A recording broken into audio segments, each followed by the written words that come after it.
5 cosas que debes saber sobre la corrección y la disciplina. Mateo 24:13 dice que más los que perseveren hasta el fin, estos serán salvos. La gran mayoría de las personas que abandonaron sus congregaciones o sus iglesias comenzó a raíz de una disciplina, o porque alguien allegado a ellos fue disciplinado, o porque sentían que su pastor o sus autoridades y sus líderes estaban cerca de disciplinarles. Y por esta razón muchas personas han abandonado sus congregaciones. La disciplina en las iglesias básicamente consiste en retirarle los privilegios a alguien que ministra en el altar, ya sea un ministro de alabanza, un predicador, un líder o alguien que de alguna u otra manera participa en el púlpito de su iglesia. Las razones por las cuales se aplica disciplina muchas veces se debe a faltas comprobadas en el testimonio de la persona, porque pelearon con otras, porque cayeron en pecados escandalosos, que mostraron conductas inmorales o fueron rebeldes a la autoridad, o de alguna u otra forma hicieron a la vista de muchas personas acciones que en la palabra del Señor se definen como pecado. Hebreos capítulo 12 versículo 6 dice: porque el Señor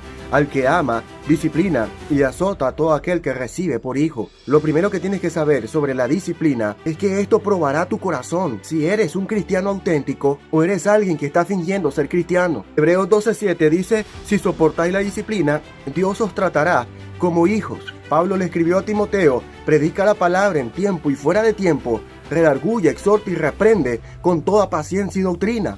Es misión y labor de los pastores reprender, disciplinar y exhortar a los miembros de la iglesia. Y si ellos no lo hacen, entonces el Señor demandará de su mano el mal comportamiento de los miembros de la congregación, como sucedió en los tiempos de Samuel con el sacerdote Elí, quien nunca corrigió a sus hijos. Y todos sabemos cómo terminaron los sacerdotes Ofni y Fine, con su muerte y también la muerte de su padre, quien debía haberles corregido. Por eso no te puedes enojar cuando tu pastor te imparta una disciplina, porque si tú te escapas de esta disciplina y te vas de su congregación y te vas al mundo o te vas a otra iglesia, esa disciplina te va a seguir y va a impedir que prosperes y que avances en tu ministerio. Una clara señal de humildad en un hombre de Dios o en una mujer de Dios es que recibe disciplina y corrección de sus pastores. Independientemente que la disciplina sea justa o que no sea justa, nosotros tenemos que someternos. Al final de cuentas, solamente es el retiro de nuestros privilegios por un tiempo en el altar. Y si es cierto que tenemos nuestros ojos puestos en Jesús, no nos importará estar un tiempo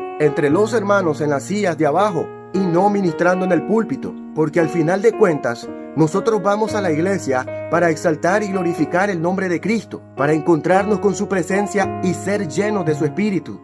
Estando arriba o estando abajo entre los hermanos, Dios está igual de cerca y puede sentir su presencia ministrando en el altar o siendo ministrado entre el pueblo. Pero hoy en día existen muchos hermanos que son privilegio dependientes o cargo dependientes. ¿Qué significa esto? Que necesitan de un privilegio o de un cargo para ser parte de la iglesia, y el día que les he retirado el cargo o el privilegio, simplemente abandonan la iglesia. Y el cristiano verdadero y espiritual tiene que ser Cristo dependiente, a como lo dice Hebreos 12:1, puesto los ojos en Jesús, el autor y consumador de la fe. Muchas personas se sienten lastimadas y heridas cuando reciben disciplina, pero no es porque se les esté haciendo algo malo, sino porque el orgullo de la persona es reprendido. Y es el mismo orgullo el que hace que la persona abandone su posición en la iglesia, su asignación y su propósito en Dios, para rechazar la disciplina que el Señor está poniendo a través de los pastores de su iglesia. Y si bien es cierto, nosotros preferimos que el Señor nos corrija en privado, sin que lo sepan los pastores, sin que lo sepan nuestros líderes, muchas veces el dejar nuestra debilidad de manera oculta es la ventaja que el enemigo tiene para hacernos recaer constantemente, porque es una realidad que hoy en día hay muchos hombres y muchas mujeres en las iglesias con pecados ocultos, y lo más triste de todo, repetitivos. Por eso muchas veces el Señor traerá disciplina a la vida de esa persona, a lo mejor no por el pecado que ella esconde, sino tal vez por una falta leve o por una reacción enojada que tuvo en una situación donde quizás fue irrespetuosa con sus hermanos o con sus pastores. Sus pastores, movidos por el Espíritu, le impartieron una disciplina para que el Señor le restaure. Lo primero que uno siente es tristeza. Según Hebreos capítulo 12, versículo 11, es verdad que ninguna disciplina del presente parece ser causa de gozo, sino de tristeza, pero después da fruto apacible de justicia a los que en ella han sido ejercitados. Hay gente que por 3 meses o por 6 meses de disciplina que le fueron impartidos en su iglesia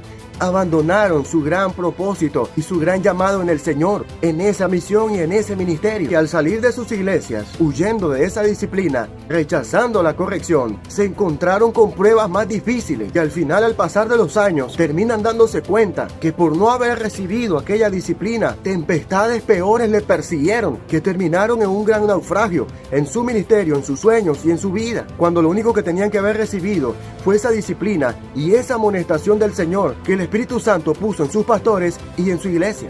La tercera cosa que debes saber sobre la disciplina te lo explicaré de la siguiente manera.